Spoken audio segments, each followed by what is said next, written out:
It's building up. It's going to erupt in about 10 minutes or more. This is Old Faithful.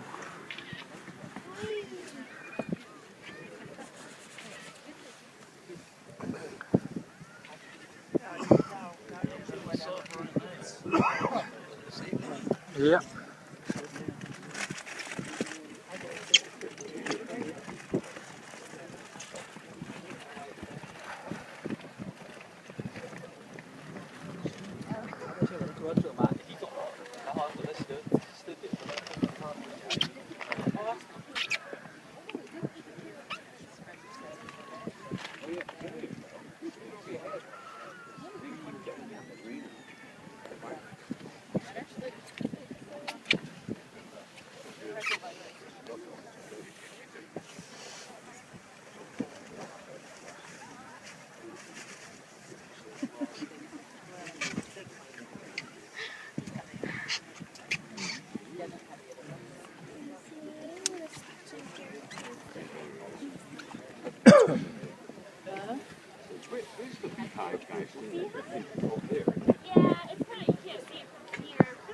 Sage.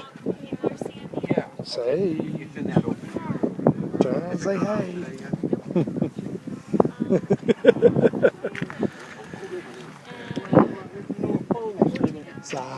Hey.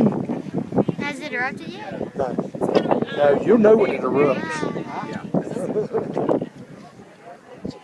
So hi, my name's Ranger Michelle, and on behalf of the National Park Service, I'd like to welcome everyone to Yellowstone National Park and here to Old Faithful. Now, I'm going to be doing a 10-minute talk kind of about this area. I know we are in the window for the next Old Faithful eruption, so it could erupt anytime in the next 10 minutes. So if it is during my talk, we'll get out of the way so you can take pictures. Oh, it's coming! And so, well, we'll see. So how many people, it's their first time visiting Yellowstone? Yeah, quite a few. They should get like a 50-50 ratio. And so I think it's clear that there's a lot of people that explore Yellowstone here, and we're obviously not the first ones that have gotten a chance to explore this area. So I like to talk about actually some of the very first men that did explore Yellowstone, because they were very important in actually making this area the way that it is so that we can all visit it still. And those are members of the Washburn expedition in 1870. So before that time, they were one of our first official expeditions. Before that, there had been people that had been around this area, just a small kind of handful. So, I mean, there were many Native American tribes that used this area at different parts of the year. And there had been a couple mountain men and trappers and hunters that had been through the area. But basically what we'd heard of Yellowstone were tales from mountain men who were pretty notorious for telling tall tales. So when they came back and they were like, I mean, there's this place and there's just miles of steaming ground and boiling mud and hot water shooting hundreds of feet out of the ground, everyone was like, sure, whatever you say. So it wasn't until we started getting more and more reports of this area, more people started coming through when we started exploring the West a little more, that we started to take those stories a little more seriously, decided to send these official expeditions through. So the Washburn expedition set out in September of 1870. They started up at the north section of the park. They came down near Mount Washburn, which was named after that expedition, to the canyon and saw both the lower and upper falls of the Yellowstone, down around the edge of the lake, and then towards this direction. Now, by the time they had ended up sort of near here, it had been kind of a rough trip for them. They'd already lost a member of their expedition who they hadn't been able to find. It had already snowed. And so, by the time they got to this area, they were kind of like, you know, maybe we should just turn around and go back. Maybe we don't really need to find these geyser fields that people have been talking about. And they kind of discussed it for a while, and a couple members of the expedition were like, you know, let's go on another day or two, and if we don't find this geyser field by then, we'll turn back then. So thankfully they did make that decision, because they packed up camp that morning, and they traveled for only an hour before this valley came into view, and Old Faithful immediately greeted them with an over 100-foot tall eruption. Now, these guys were really excited to see Old Faithful, so they just hurriedly crossed the stream, or the river, without finding a safe place to cross. They actually tipped over all their horses and wet all their packs and had to collect everything. Unfortunately, the only thing lost was one glove. But by the time they got across the river and had everything collected, Old Faithful had finished erupting. So, I mean, at that time they didn't know Old Faithful was Old Faithful and that they were going to get to see it again. So they were kind of disappointed, but they were excited that they found this area, and they decided to spend the rest of that day and a little bit of the next kind of camped over in this valley and exploring the area. So they were actually the guys that gave Old Faithful its name, because they noticed that, a little over an hour between eruptions over the time that they were here. Now, they explored this whole area, and they discovered a lot of things about geysers in that time. Kind of, some scientific things about how they erupt, but more about how special it was and how interesting they could be. So some examples of that, they got to see some really interesting geysers. They were here for only slightly over 24 hours, and they got to see 6 major geysers erupt for them. And some of those erupt as infrequently as once every decade. So they're a pretty special trip for them. Now, some of those are up here on Geyser Hill, which is this hill across the river. It has a large number of features on it. One of those is Beehive Geyser. And so when they first arrived here, Beehive probably didn't look very impressive. It's a cone, and it maybe was steaming gently, but probably not really splashing or anything special. So. But throughout the day it started to become more active, splash more often, and then they actually saw it erupt to what they measured to be 220 feet tall. So you can imagine how impressed they were. It was probably almost twice the height of Old Faithful. If they'd been impressed by Old Faithful, it was impressive too. And they hadn't really been expecting it. Now, another surprise that they got up on Geyser Hill was a geyser that we call today Giantess Geyser. And they had been up there and they'd explored around, and it basically looked to them just like a large blue boiling hot spring. But when the sun was setting on their camp over here and they were kind of settling in, it started to erupt to over 200 feet tall. So this is actually a really special event. The last time Giantess erupted was 2011. It can erupt fairly frequently, but it can also go years between eruptions. And it can erupt also for several days. And its eruptions are actually so powerful that, if it erupts, it starts in the middle of the night or something like that, and nobody's out there to see it.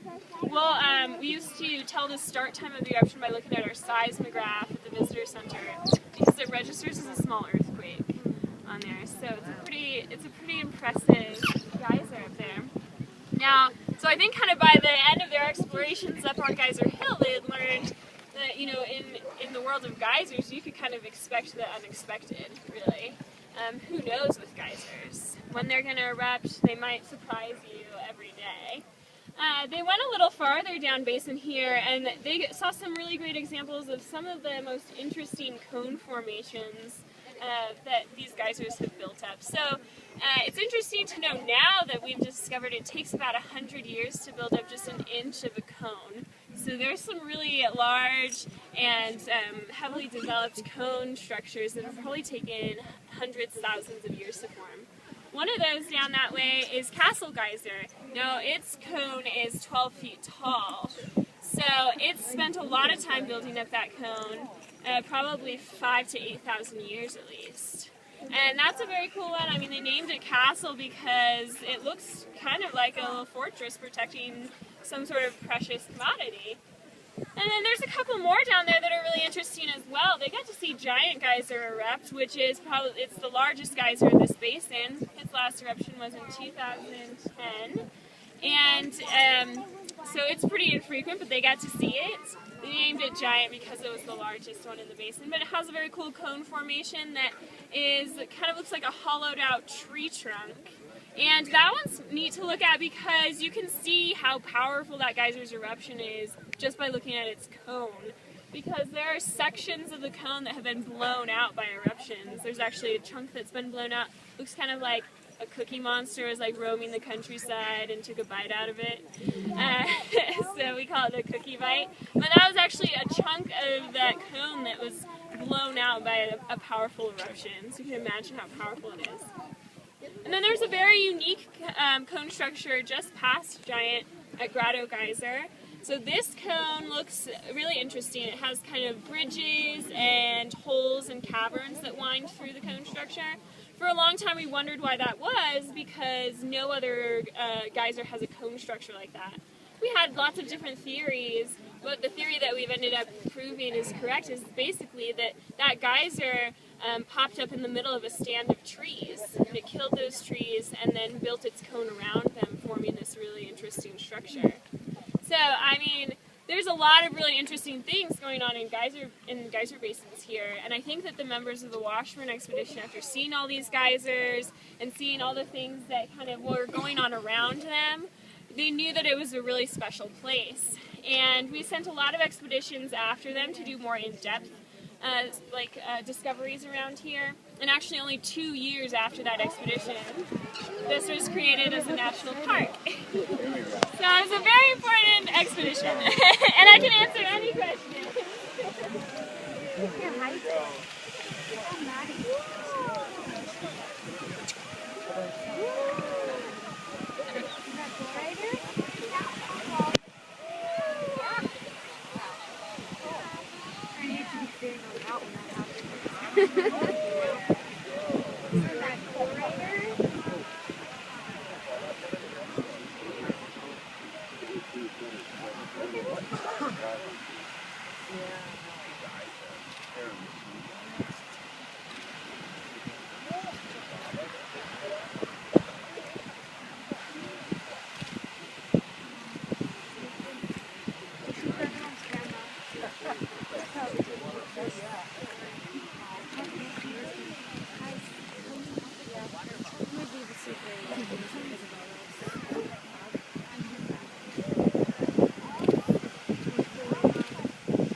With the bag. Go ahead.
That's Old Faithful.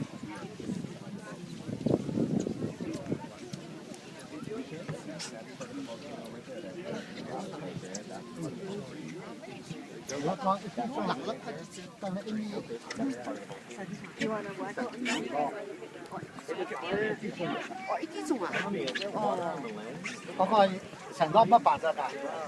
Turn around, Sage. Say hello. Old Faithful in the background. And Michelle. Take a picture, Daddy. Why don't you take a picture with